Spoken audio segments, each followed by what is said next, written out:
అందరికీ నమస్కారం అండి. ప్రస్తుతం మనం ఎర్రవరం గ్రామంలో ఉన్నామండి. మనతో పాటు రామకృష్ణ గారు ఉన్నారండి. ఈయన బూరిపూడికి చెందిన రైతు గారండి.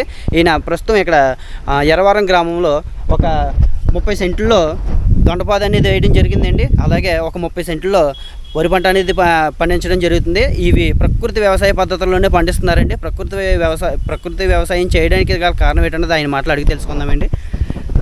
ఈ ప్రకృతి వ్యవసాయం ఎందుకు చేస్తున్నారండి? మీరు ఎందుకు చేయాలనిపించింది? ఎక్కువగా మామూలుగా ఆర్గానిక్స్ చేయడం వల్ల ఏముందంటే, ఇది మామూలుగా మనకి ప్రకృతి వ్యవసాయంలో అన్ని విధాలుగా కూడా మనం ఎక్కువగా దీనికి వచ్చినటువంటి మనకి ఏ రోగాలు ఏమీ రాకుండా ఉండడానికి ప్రజెంట్ మనం తిన్నా మనతో పాటు మన పిల్లలు కూడా వాళ్ళు కూడా తినడానికి ఆస్కారం అవుతుంది. కాబట్టి దీనికి మామూలుగా అదే కెమికల్స్ ఇవి వేసి మనం తినడం అవి ఎక్కువగా మనకి హానికరం.